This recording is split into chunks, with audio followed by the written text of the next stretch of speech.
Nagsalita nga si Senator Chis Escudero at sinabi niya na ayoko mamagitan sa magkapatid na tila hindi nagkakaunawaan ngayon dahil sa dulo. Baka magkabati na sila, kaaway na nila akong dalawa.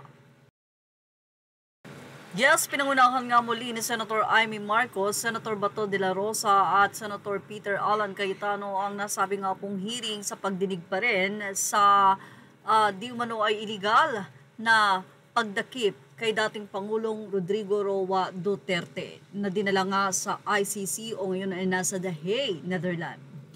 At ibinahagi dito ang mga naging komosyon noong siya ay dadakipin pa lamang sa nasabi nga pong sa airport pa lang ay kinuha na ito at na-detain.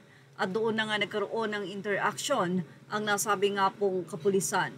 Well, ipinakita sa nasabing Senate hearing na hindi nga dinaluhan ng mga involved ay ang ilan sa mga hindi pagpayag ni Torre na si President o former President Duterte ay ma-check dahil nga sa taas ng blood sugar nito. At mismong doktor din ng militar ang hindi pumayag dito. Kaya naman pahayag ni Senator Amy Marcos, all are operated by the military or police, kapulisan. Tahasan ding sinabi ni Senator Bato de la Rosa na ang nag-utos nito mas mataas sa Department of Justice. Kung hindi inaamin ng mga ito na sila ang may pakana nito, ibig sabihin may nag-utos dito mas mataas. Sino ba ang mas mataas sa DOJ? Kundi ang Pangulo ng Pilipinas. Pagkasabi na ito ni Senator Bato de la Rosa ay tila wala naman naging reaksyon dito sa Senator Amy Marcos, kaya naman narito ang naging say ng mga netizens sa nasabing Senate hearing, mga ilang oras pa lamang ang nakakalipas.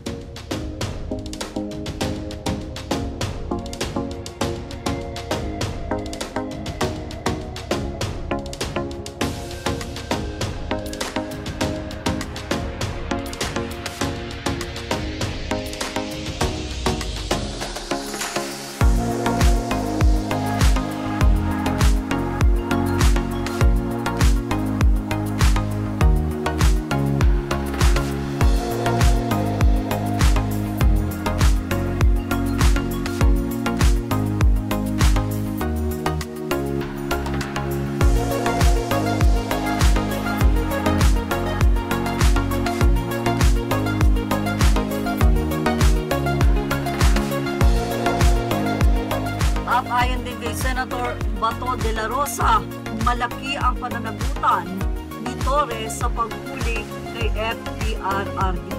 Senator Bato de la Rosa tahasan din sinabi kay Senator Amy Marcos ito na ang presidente ang utak ng lahat.